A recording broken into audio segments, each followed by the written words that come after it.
이제 우리 하나님 말씀은 구약입니다. 사무엘상 19장 18절부터 24절까지 말씀입니다. 구약 성경 441페이지에 있습니다. 오늘도 다 자리에서 일어나셔서 사무엘상 19장 18절부터 24절 말씀입니다. 다윗이 도피하여 라마로 가서 사무엘에게로 나아가서 사울이 자기에게 행한 일을 다 전하였고 다윗과 사무엘이 나요스로 가서 살았더라. 어떤 사람이 사울에게 전하여 이르되 다윗이 라마 나요스에 있더이다 하매 사울이 다윗을 잡으러 전령들을 보냈더니 그들이 선지자 무리가 예언하는 것과 사무엘이 그들의 수령으로 선 것을 볼 때에 하나님의 영이 사울의 전령들에게 임하매 그들도 예언을 한지라. 어떤 사람이 그것을 사울에게 알림해 사울이 다른 전령들을 보냈더니 그들도 예언을 했으므로 사울이 세 번째 다시 전령들을 보냈더니 그들도 예언을 한지라. 이에 사울도 라마로 가서 세구에 있는 큰 우물에 도착하여 물어 이르되 사무엘과 다윗이 어디 있느냐? 어떤 사람이 이르되 라마 나요스에 있나이다. 사울이 라마 나요스로 가니라. 하나님의 영이 그에게도 임하시니 그가 라마 나요스에 이르기까지 걸어가며 예언을 하였으며. 같이 읽습니다. 그가 또 그의 옷을 벗고 사무엘 앞에서 예언을 하며 하루 밤낮을 벗은 몸으로 누웠더라. 그러므로 속담에 이르기를 사울도 선지자 중에 있느냐 하니라. 아멘. 24절까지 살펴보았습니다. 자리에 앉아 주시고요. 저는 지난 겨울에 이제 낙조라고 그러지 않습니까? 해가 뉘엿뉘엿 기우는 그 오후 늦은 시간에 굉장히 마음에 감동이 되는 경험을 했습니다. 이제 늦은 오후에 이제 해가 완전히 이제 기울어지기 전에 거의 이제 산 중턱에 이게 이제 걸려가기 시작하는 때부터 그 주변이 너무 아름답게 물들어가는 겁니다. 그게 참 예쁘다. 그래서 이 아침에 막 씩씩하게 해가 뜰 때의 모습도 멋지지만 이 해가 지는 모습이 참 아름답더라고요. 그래서 제가 그 과정을 유심히 지켜보고 있는데요. 제 마음에 감동을 준 거는 이제 해가 이렇게 뉘엿뉘엿 져가는 모습부터 막 주변을 물들이더니 그날 제가 발견한 것은요, 해가 이제 산 너머로 완전히 사라져 버렸습니다. 해가 보이지 않으니까 진짜 아름다운 겁니다. 사실 겨울에 낙조는 그렇게 눈부시지는 않아도 이 해가 이렇게 져갈 때는 그래도 눈이 부셔가지고 끝까지 잘 보기가 어려웠는데요, 이제 해가 완전히 져서 사라져 버리니까 그 부분이 훨씬 더 붉게 물드는 겁니다. 그거를 보고 제 마음에 그날 굉장히 도전이 되면서 마음으로 막 이런 소원이 생기는 겁니다. 하나님, 제 인생도 저러기를 원합니다. 인생이 나이가 들어가고 점점 이제 겉으로는 빛을 잃어가는 것 같지만 오히려 젊을 때는 막 자해가 너무 뜨거워가지고 막 주위 사람들이 제대로 쳐다보지도 못하는 그런 삶을 살았다면 이 나이가 들어갈수록 여유롭고 넉넉하고 그리고는 나중에는 자기 존재는 사라져 버리는데 오히려 그것이 주변을 물들게 하고 주변을 아름답게 할 수 있다면 이게 얼마나 좋은 인생이 되겠는가. 그래서 그것을 제가 참 많은 생각을 하면서 보았던 올 겨울에 있었던 경험입니다. 제가 오늘 이 본문을 묵상을 하다가 그때 그 기억이 떠올랐던 이유가 있습니다. 왜냐하니까 오늘 배경으로 한 이 두 사람의 너무나 대조적인 모습이요, 한 사람은 사무엘 선지자고 또 한 사람은 사울 왕인데요, 사울 왕은 어떤 존재인지 아시잖아요. 자기가 이 왕자리를 지키려고 아무런 죄도 없는 그 청년을 잡아 죽이려고 그렇게 혈안이 되어 있는 추한 모습을 한 게 사울 왕이고요, 이 사울에 너무나 대조되는 인물이 오늘 본문에 나오는 사무엘 선지자입니다. 이 사무엘 선지자는 현역 시절에도 참 영향력 있는 그런 아름다운 삶을 살아냈던 인물이지만 사무엘의 진짜 아름다움은 은퇴 이후예요.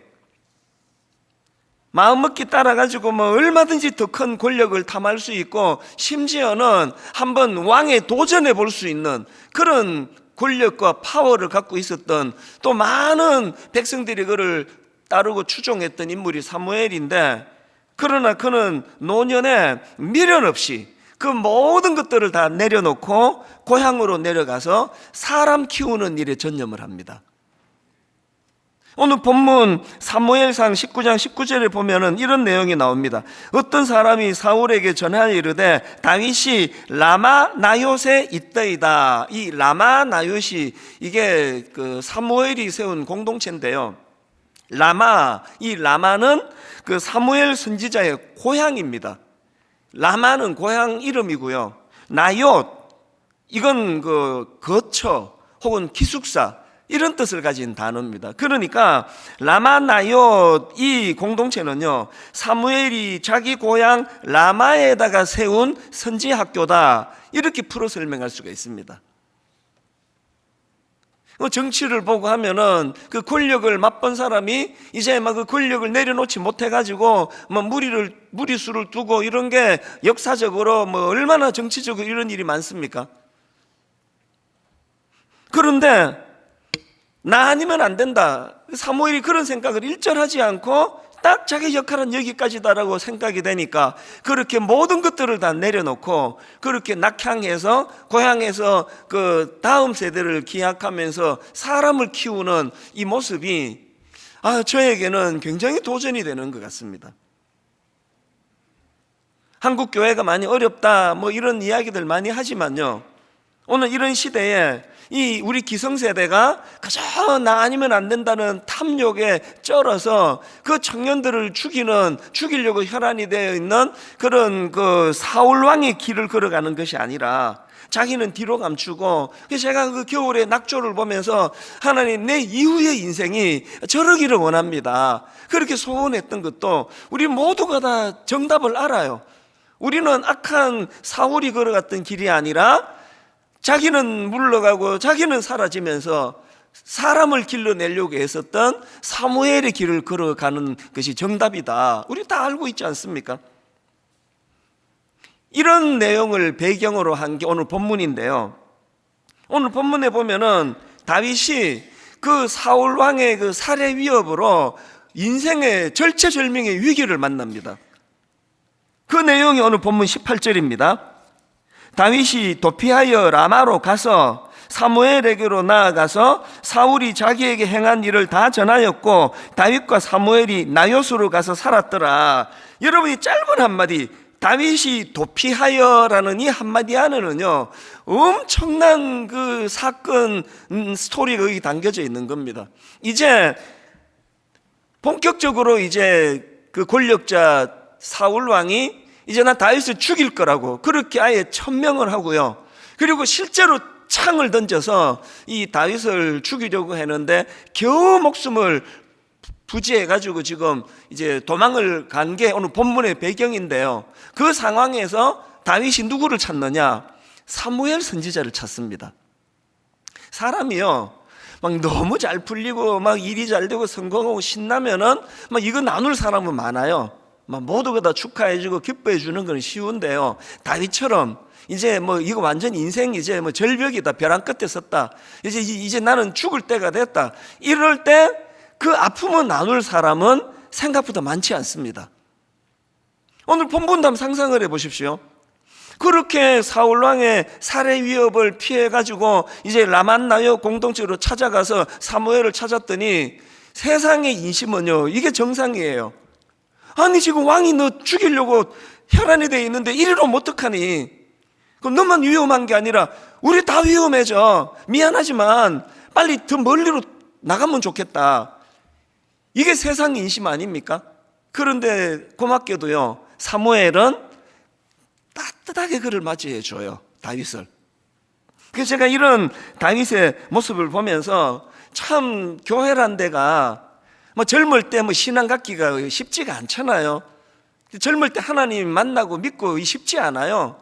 그래서 뭐 그냥 청년 때 어떻게 하다가 교회를 떠나고 뭐 주일학교 때 어떻게 하다가 교회를 떠나고 했다 하더라도 정말 연어처럼 살아가다가 인생 어려움이 오고 위기가 오고 자기 힘으로 할 수 없는 많은 일을 만날 때, 그때 다윗이 사무엘을 떠올렸던 것처럼, 다윗이 라마나요트 공동체로 가게 됐던 것처럼, 젊을 때 교회를 떠나갔던 수많은 사람들이 어려움이 찾아오고 위기가 있을 때 떠올려지는 그런 분당 우리 교회가 됐으면 좋겠습니다.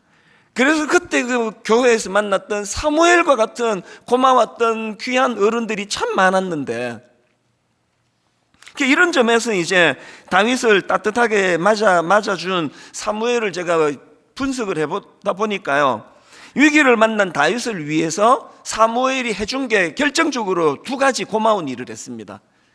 첫 번째가 뭐냐? 이 거절감이 많았던 다윗을 수용해 주는 거예요. 제가 앞에다가 거절감이 많았던이라는 부연 설명한 이유가 있습니다. 이 다윗을 분석해 놓은 글을 읽었는데요, 다윗은 어릴 때부터 이 거절감을 많이 경험하고 자란 인물이라는 겁니다. 다윗이 쓴 시를 한번 몇 구절 읽어 드릴게요. 시편 69편 8절입니다. 내가 나의 형제에게는 객이 되고 나의 어머니의 자녀에게는 낯선 사람이 되었나이다. 또 시편 51편 5절.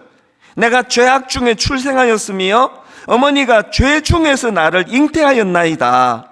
또 시편 139편 15절. 내가 은밀한 데서 지음을 받고 땅의 깊은 곳에서 기이하게 지음을 받은 때에 나의 형체가 주의 앞에 숨겨지지 못하였나이다. 이런 다윗의 그 시편의 내용들을요, 그저 뭐 영적으로 일반론적으로 그렇게 해석할 수도 있지만, 이런 구절들을 근거로 해서 다윗의 탄생, 다윗의 출생은 별로 환영받지 못한 그런 어린 시절과 출생이었다, 이렇게 분석을 하는 겁니다.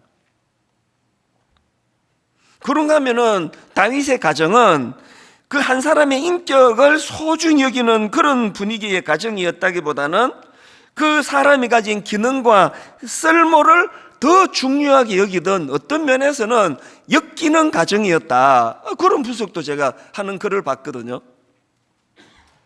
여러분 다 아시는 그 사건 아시죠? 선지자 사무엘이 다윗의 아버지 이새의 집을 방문합니다. 하나님의 명을 받들어서 이 이새의 아들 중에서 기름 부어 이스라엘의 왕을 삼기 위하여 이새의 집을 방문하는데, 아버지 이새는 기능만 보는 거예요. 자기가 듬직하게 생각하는 장남 엘리압을 선두로 해가지고 아들들을 쭉 이제 선을 보이는데, 불행하게도 그 아들들 중에는 하나님 마음에 합한 사람이 없습니다. 그래서 사무엘이 이렇게 이야기합니다. 다른 아들은 없습니까? 그때서야 이 아버지 이새가 다윗을 생각해내는 거 아닙니까? 여러분, 우리가 어릴 때부터 그 형제간에 편애하고 그냥 공부 좀 열심히 해야지, 성적이 이게 뭐냐 이러면 좋은데 꼭 네 누나는 몇 점을 받았는데 너 왜 이러냐, 이게 제일 상처가 되는 거 아닙니까? 그러다 보니까 다윗은 어릴 때부터 이런 그 편애의 상처, 그래서 이제 이런 그 거절감을 많이 경험을 했는데요, 오늘 본문에서 창을 던져서 죽이려고 그러고 그냥 혈안이 되어 있는 이 다윗에게 있어서 그렇게 자기를 죽이려는 사울왕이 누굽니까? 성경을 조금만 아시잖아요. 자기 장인이에요, 장인. 처음부터 자기가 이뻐서 택한 것도 아니고 정략적으로 어떤 정치적인 의도를 가지고 자기를 사위를 삼았고, 그러면서 끊임없이 사위로 인정하기는커녕 죽이려는 그 어른 앞에서 얼마나 큰 상처와 거절감이 있었겠냐고요. 이런 상함을 가지고 사무엘을 찾아갔는데, 사무엘은 그 다윗을 따뜻하게 수용하고 용납합니다. 자, 오늘 본문 18절을 세 번역으로 한번 보십시오. 다윗은 그렇게 달아나서 살아난 다음에 라마로 사무엘을 찾아가서 그동안 사울이 자기에게 한 일을 모두 이야기하였다. 그러자 사무엘은 곧 다윗을 데리고 나요스로 가서 살았다. 그러자 이 한마디 접속사가 뭘 의미합니까? 그 상처받은 다윗의 하소연을 잘 들어주고 그 아픔을 수용해 주는 거예요.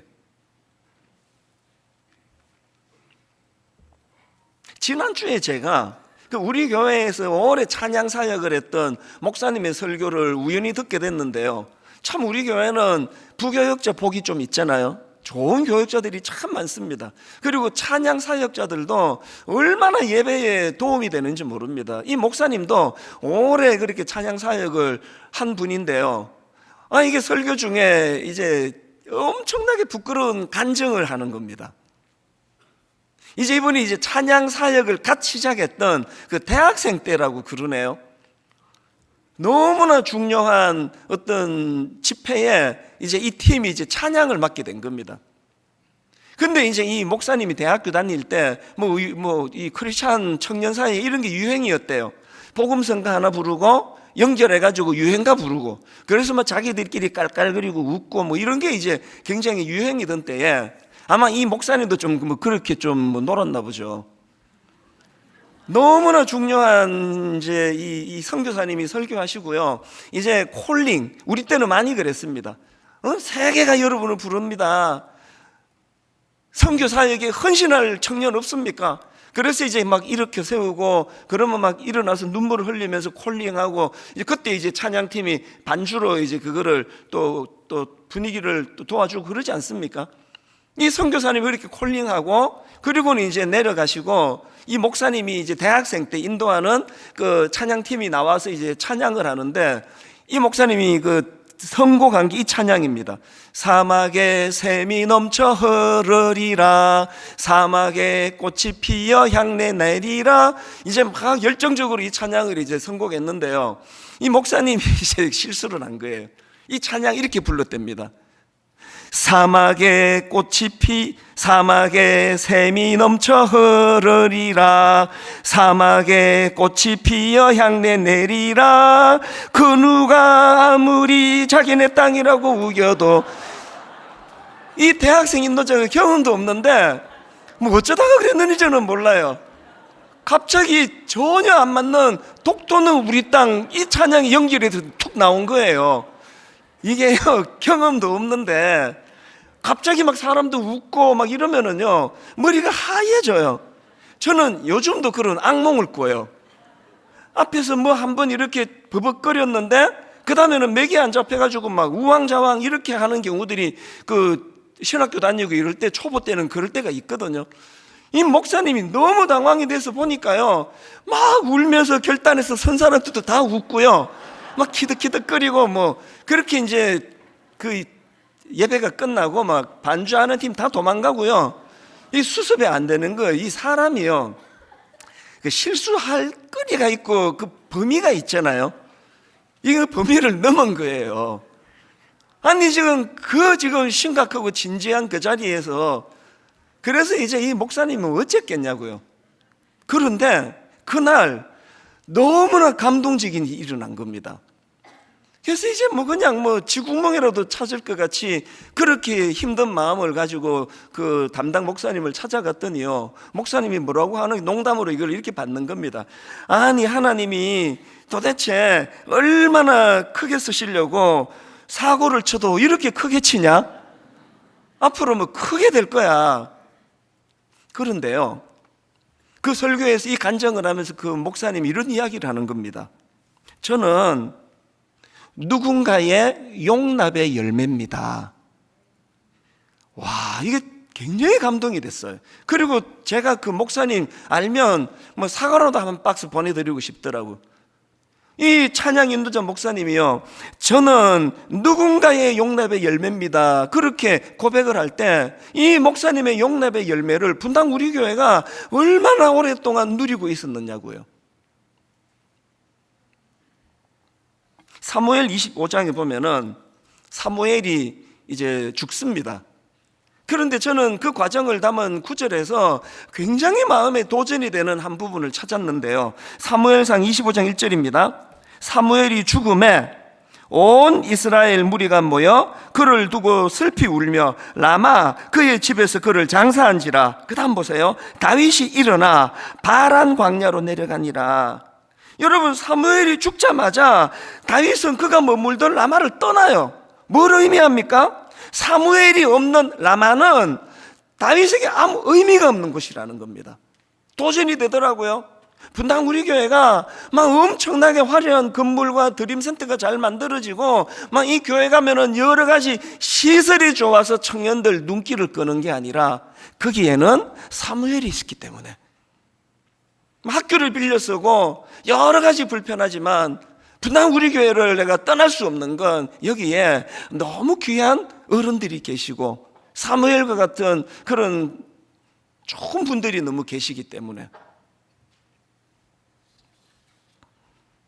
이게 사무엘이 위기를 만난 다윗에게 해준 수용해주는 큰 일을 했던 거고요. 그런가 하면 두 번째로 사무엘이 위기를 만난 다윗을 위하여 해준 귀한 게 뭐냐? 라마나역 공동체를 경험하게 해줬다는 겁니다.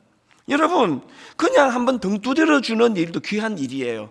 얼마나 힘들었니? 눈물 닦아주고 크리넥스 뽑아서 전해주고 힘내라, 이것도 귀한 일이지만 더 중요한 것은요, 이렇게 사람에게 상처받고 어른에게 상처받은 다윗을 위하여 라마나옅 공동체를 맛보게 했다는 겁니다. 저는 이 말씀을 묵상하면서 본문 18절 한 번만 더 읽어드릴게요.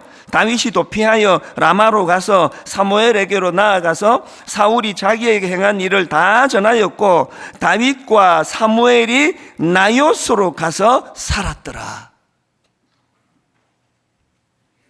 지난주에 우리는 매듭짓기와 새로운 임무, 이런 설교를 가지고 이제 1만 수도 파송 운동을 매듭짓기로 했습니다.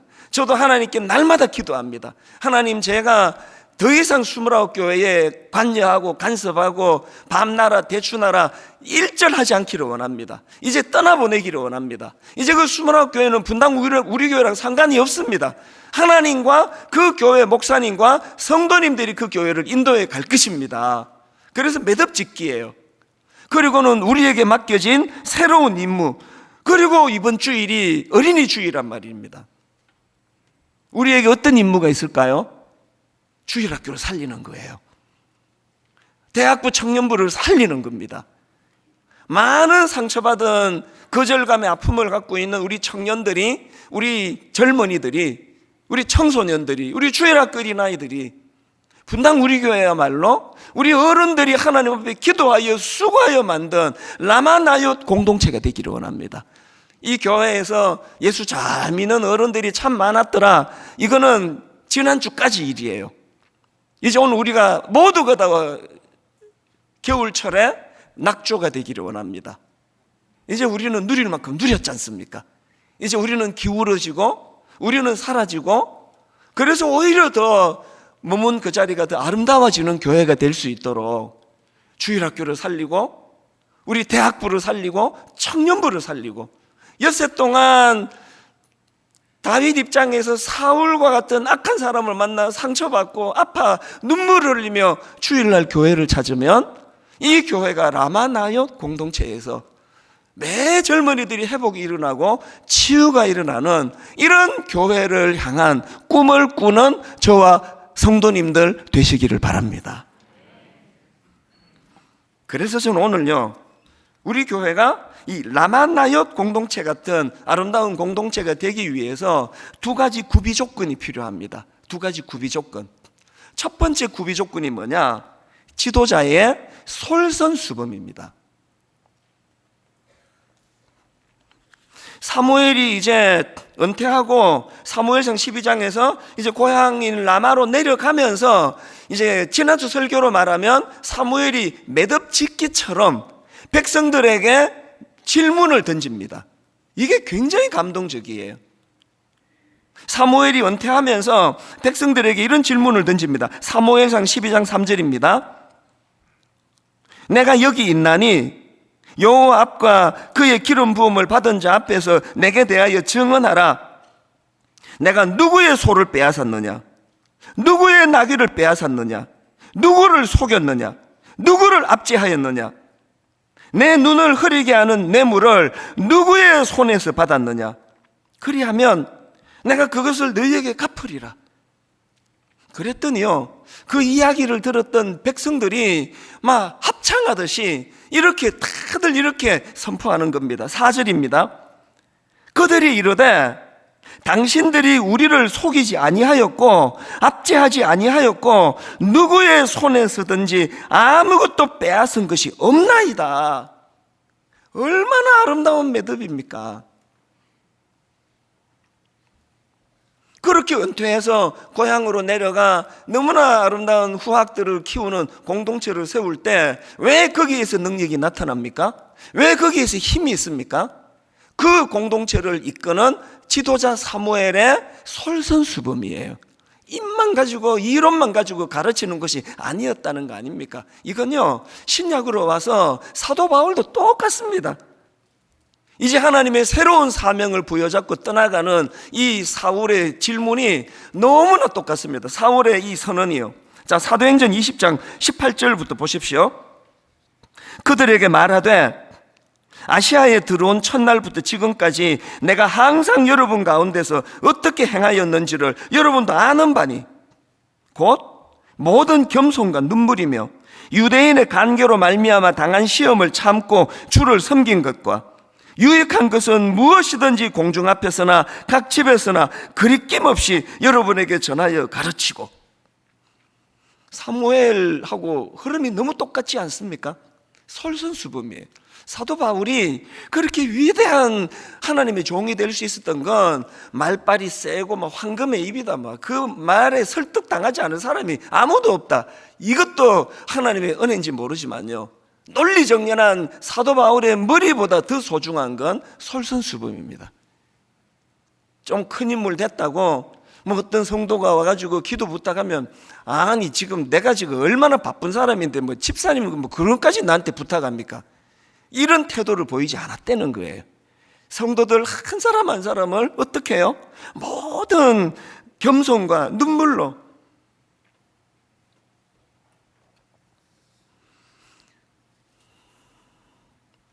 이 지도자의 중요성이 얼마나 성경이 강조하는 내용인지 다 아시잖아요. 지난주 여러분 그 요단강을 건너던 이스라엘 백성들의 과정에서 하나님의 명령이 뭐였습니까? 그리고 그것을 수행하는 과정을 보십시오. 여호수아 3장 12절 이제 이스라엘 지파 중에서 각 지파에 한 사람씩 12명을 택하라. 온 땅의 주 여호와의 궤를 맨 제사장들의 발바닥이 요단물을 밟고 멈추면, 지난주 말씀 기억하시죠? 물 갈라질 때까지 기다리지 말고 언약, 하나님의 임재의 상징인 언약궤를 메고 그 물을 향하여 돌진하라 그랬는데, 더 구체적으로 말하면 그 명령을 누구에게 한 겁니까? 제사장들에게 한 거예요. 지도자들에게 한 거예요. 지도자의 솔선수범. 2주 전에요, 이제 1만 성도 파송운동 파송 예배를 드리고 나서 정말 오랜만에 우리 교회 출신의 모든 목사님들에게 초청장을 보냈습니다. 그래서 이제 1만 성도 파송운동 또 보고도 하고, 또 이제 우리 교회 나간 이후로 목회를 어떻게 했는지에 대한 또 이야기도 듣고 그러려고 이제 한 3시간 시간을 보냈거든요. 뭐 밥이나 먹고 헤어지면 의미가 없으니까 화요일, 수요일 2번에 걸쳐서 이제 이 시간을 가졌는데요. 아니, 화요일도 좀 그랬지만 막 수요일은요, 거의 이게 뭐 정말 모두가 다 우리 교회 너무 힘들었다는 겁니다. 어떤 목사님은 한 사람도 아니고 여러 사람이에요. 처음에 분당 우리 부임하고 이 교회 온 거 후회했다는 거예요. 막 얼마나 막 목사님이 쪼아대는지, 막 화요일 회의 같은 거 하고 나면은 막 그냥 막 정신이 하나도 없는 거예요. 그 나중에 미안하다 그랬어, 내가. 근데 여러분, 그 웃기려고 그런 이야기를 하지만요, 그걸 다들 아름다운 추억으로 이야기하는 겁니다. 사실 제가 우리 교역자들 지금도 마찬가지예요. 막 엄청 쪼아대는 게 사실이에요. 29 목사님들 막 1년 반 동안 막 얼마나 제가 막 잔소리를 많이 했는지, 이제 지금 막 다들 막 이제 막 해방이다 막 너무 좋아할 것 같아요, 내 느낌에. 연락도 잘 안 하니까 막 기도가 응답됐다 그럴 것 같은데요. 우리 교역자들에 대해서 제가 이렇게 가혹하게 그렇게 하지만요, 직원들하고는 완전히 달라요. 예배 마치고 우리 직원한테 좀 물어보세요. 절대로 쪼고 그런 거 안 해요. 다 저보고 너무 좋은 삼촌 같은데요, 이렇게 말하지 않을까요? 왜 다르게 대합니까? 우리 직원들은 한 성도에 불과하다고 생각하거든요. 섬겨야 돼요. 상처 주면 안 됩니다. 그러나 목회자는 달라요. 솔선수범해야 되고 존재가 달라야 돼요. 그래서 내가 디그니티 못하는 영어로 디그니티는 다 기억하더라고요. 우리가 하나님 앞에서 지도자로서의 존엄성을 잃지 않아야 되고 솔선수범해야 되고, 우리 교회가 라마나옅 같은 공동체가 되기 위해선 지도자가 솔선수범해야 된다면 우리 가정의 부모님들은 어떠십니까? 왜 여러분 주옥 같은 말로 자녀들을 그렇게 교육하는데 애들은 맨날 그걸 왜 우리 엄마는 잔소리 한다고 이야기합니까? 잔소리 좀 줄이고요, 우리가 솔선수범하는 거예요. 책 읽는 아들로 키우고 싶으세요? 학교 마치고 오면 책 읽는 모습을 보여주는 거예요. 이게 솔선수범입니다. 그런가 하면 두 번째로 교회가 라마나옅 같은 공동체가 되기 위해서는요, 영적인 능력이 나타나야 돼요. 제가 오늘 본문을 유심히 보니까요, 아까 여러분 성경 봉독할 때 그 본문이 꽤 길었지 않습니까? 그런데 본문이 강조하고자 하는 거 딱 한 포인트더라고요. 어떤 포인트냐?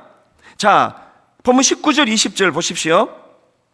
어떤 사람이 사울에게 전하여 이르되 다윗이 라마나옅에 있더이다 하매 사울이 다윗을 잡으러 전령들을 보냈더니 그들이 선지자 무리가 예언하는 것과 사무엘이 그들의 수령으로 선 것을 볼 때에, 그 다음 보세요.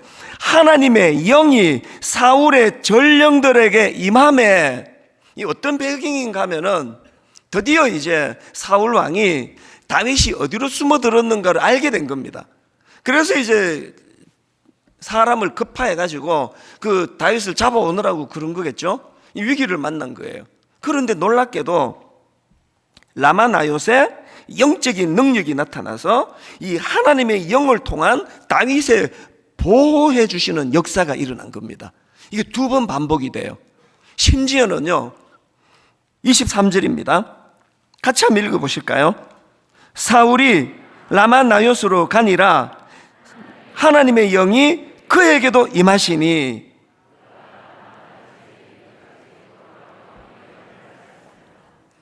사울이 다윗을 잡으러 가는데 하나님의 영이 그에게도 임하시니, 지금 하나님의 영적인 능력이 나타나서 하나님의 영을 통한 다윗의 보호하심의 역사가 계속 일어나고 있다는 겁니다. 이 본문의 그 라마나옅 공동체의 특징하고 너무나 대비가 되는 구절을 제가 하나 발견했는데요, 사무엘상 19장 9절입니다. 사울이 손에 단창을 가지고 그의 집에 앉았을 때에, 그 다음 보세요. 여호와께서 부리시는 악령이 사울에게 접하였으므로. 사울의 악함과 라마나옅 공동체 사람들의 선함은 그들의 좋은 성품도 물론 있었겠지만 하나님의 일하심이었습니다. 역사하심. 여러분 다 아시지만요, 사도행전에 나오는 초대교회 지도자들은 그렇게 유능한 사람들이 아니었습니다.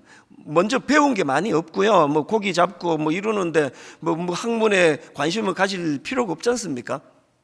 그리고 또 여러분 다 아시지만 예수님 십자가 지실 때 그 직전까지 주님을 부인하고 배신하고 뭐 이랬던 사람들이에요. 그리고 사도행전으로 연결되는데 긴 시간이 흐르지 않은 거 다 아시잖아요. 그렇게 좀 지도자들이 좀 부실했습니다. 근데 사도행전에 나오는 초대교회의 강력한 특징이 뭐냐? 사도행전 2장 4절입니다. 그들이 다 성령의 충만함을 받고 성령이 말하게 하심을 따라 다른 언어들로 말하기 시작하네. 이게 보니까 두 가지 특징이 있네요. 초대교회가 태동될 때 하나는요, 성령의 충만함을 받고예요. 그리고 그 다음에 성령이 말하게 하심을 따라. 한번 생각해 보세요. 너나 따라해? 말하게 하심을 따라 하는데 무슨 박사학위가 필요합니까? 무슨 박사학위가 필요합니까? 따라하면 되는데. 어떤 면에서는요, 저를 포함해 오늘 한국교회가 목사님들이 뭐 책 읽는 거 좀 줄여야 되나? 박사학위가 왜 필요합니까? 말라게 하는 거 따라만 하면 되는데, 어떤 면에서 우리가 책을 너무 많이 읽어가지고 자꾸 자기 이야기가 나오는 거 아닌가? 여러분, 교회가 사무엘같이 솔선수범하는 도덕적으로 윤리적으로 깨끗한 거 이거 중요하지만 이것보다 더 중요한 건 성령의 역사하심이에요. 지도자는 좀 부실한데, 지도자는 그냥 참 어디 가서 그 교회 담임 목사, 당신 교회 담임 목사 누구야? 그러면 좀 말하기가 창피해가지고 참 있어 그런 사람 이렇게 얼버무릴 수밖에 없다 하더라도, 이 교회에 성령의 역사가 나타난다면, 다윗처럼 엿새 동안 위기를 만나가지고 어려움을 만나고 참 아픔을 겪고 이런 사람들이 교회로 몰려올 때 그 라마나옳 공동체처럼 거기에 영적인 능력이 나타나고 하나님의 영을 통한 다윗의 보호하심의 역사가 나타나는 그런 교회라면 담임 목사의 역할이 뭐가 그렇게 중요하겠냐고요. 우리가 추구해야 되는 거요, 영적인 충만함입니다. 이제 여러분, 코로나19 이거 영적으로 엄청 위험해요. 가정에서 예배 드리는데 너무 익숙해지셔가지고요, 주일날 옷 갈아입고 교회 가는 게 힘들어요. 이해가 돼요. 여러분, 이제 새벽기도 살려야 됩니다. 여러분, 이제 금요기도에 이 본당에 모여 하나님 앞에 눈물로 기도하던 그거 다시 회복해야 합니다. 결론을 저는요, 이 편지 하나 읽어드리는 것으로 마무리 짓기를 원하는데요. 최근에 그 지방에 있는 어떤 청년이 저에게 편지를 보내왔는데 참 가슴이 먹먹해요. 이 애씀이 너무. 자, 한번 들어보십시오. 목사님, 저는 전라도 광주에서 살고 있고 합동 측 교회 다니는 31살 청년입니다. 우리 교단이에요. 지난 7년간 하나님을 위해서 내 몸을 불태우겠다는 청년 때의 에너지와 주님을 향한 열정으로 살아왔습니다. 어느덧 보니 저는 어떠한 모습으로도 주님께 영광 돌릴 수 없는 더러운 죄인인 걸 날마다 깨닫게 되었습니다. 어렸을 적 호기로 내 삶을 주님의 영광을 위하여 살 거라고 자신만만했던 제 과거가 부끄럽습니다. 이제 터무니없는 원대한 꿈을 접고 내가 있는 이 무미건조하고 똑같은 일상에서 주님을 만나려고 합니다. 그리고 하루를 살더라도 제발 주님 뜻대로 용서도 해보고 사랑도 해보고 좀 몸에 힘 좀 빼면서 예수님처럼 살려고 노력하려고 합니다. 이 31살 청년이 얼마나 귀합니까? 그 다음 들어보세요. 저한테 눈물겨운 부탁을 합니다. 그래서 저에게는 믿음의 선배가 필요합니다. 교회가 창피합니다. 그런 것들 때문에 내가 앞에 그 생략한 것들이 좀 많아요. 그런 것들 때문에 내가 교회 다닌다고 말하기가 세상에서 부끄러울 정도이니까요. 그러니까 목사님께 이 말씀을 드리고 싶습니다. 내가 가려는 이 좁고 거룩하고 재미없고 힘든 십자가의 길, 청년의 때에 혈기, 정욕 다 죽이면서 정말 하루하루 쓰러지다시피 하며 주님 생각하며 이겨내는 저의 삶에 실망스러운 교회와 목회자 모습들 때문에 내가 너무 신앙생활을 유난스럽게 하나 회의감이 들까봐 무섭습니다. 그러니까 목사님, 제발 그 길 끝까지 걸어가 주십시오. 그 좁은 십자가의 길, 하나님만 의식하며 사는 그 길, 저도 가려는데 회의감이 들 때마다 목사님 같은 선배 보고 흔들릴 때마다 다시 다잡고 싶습니다. 저 같은 청년들을 위해서라도 절대 쓰러지지 마시고 타협하지 말아주시고 지금 가시는 그 힘든 길 제발 끝까지 가주세요. 그럼 저도 여기서 목사님 멀리서 뵈며 나만 이 길 가려는 거 아니구나, 믿음의 선배 동지들이 있구나, 이 신앙 나도 후손에게 전하려면 이 삶 끝까지 살아내리라, 그렇게 하고 견디겠습니다.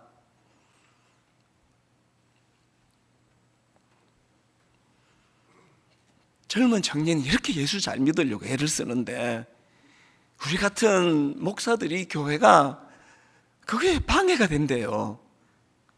이거 어떻게 해야 되는 겁니까? 정말 하나님 앞에 막 엄청난 한여름의 뜨거운 태양 같은 인생 살게 달라는 기도 더 이상 하지 말고, 하나님 한겨울에 힘이런 낙조가 되기를 원합니다. 더 이상 힘쓰지 않고 기울어버리는 인생이라 할지라도 아버지 종이 그렇게 기울으실 때 주변을 아름답게 물들이는 그런 인생이 되기를 원합니다. 이게 우리 청년을 살리는 길이에요. 오늘 여러분 이 말씀들을 한번 정리하면서 이 찬양이 너무 눈물겨워요. 교회를 교회되게, 예배를 예배되게, 가사를 생각하시며 여러분 자녀들을 떠올리며 오늘도 다윗처럼 아무 잘못 없이 거절감을 당하고 세상에 나가 사울에게 살해 위협을 당하는 그 청년들에게 용기를 주고 힘을 보태는 교회가 되기를 원합니다. 기성세대 되기 원합니다. 우리 결단하면서 함께 이 찬양 불러보기 원합니다. 우리에겐 소원이 하나 있네. 우리에겐 소원이 하나 있네. 주님 다시 오실 그날까지 우리 가슴에 새긴 주의 십자가 사랑, 주의 십자가 사랑, 나의 교회를 사랑케 하네. 결단하며 주의 교회를 향한 우리 마음, 주의 교회를 향한 우리 마음, 희생과 포기와 가난과 고난 비장하게 결단합니다. 하물며 죽음조차 우릴 막을 수 없네. 감히 선포합니다. 우리 교회는 이 땅의 희망. 아멘. 교회를 교회되게, 예배 예배되게 우릴 사용하소서. 진정한 부흥의 날 오늘 임하도록 우릴 사용하소서. 성령 안에 예배하리라.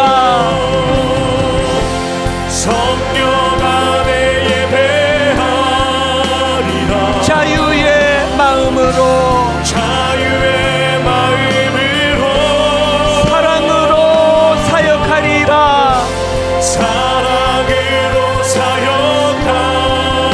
교회는 생명이니 교회를 교회되게, 예배를 예배되게 우리 사용하소서. 성령의 역사가 일어나는 그 교회, 진정한 부흥의 날 오늘 임하도록 우리 사용하소서. 성령이 오셔. 우리 주 예수 그리스도의 은혜와 하나님 아버지의 다함없는 사랑과 성령님의 감동, 감화, 위로교통 충만하심의 역사가 오늘 주신 말씀 마음에 담고 힘 얻어 다시 한번 거룩을 향하여, 하나님의 꿈을 향하여 나아가기로 다짐하며 예배하는 모든 주의 자녀들 머리 위에 지금부터 영원토록 함께 하시기를 간절히 축원하옵나이다. 아멘.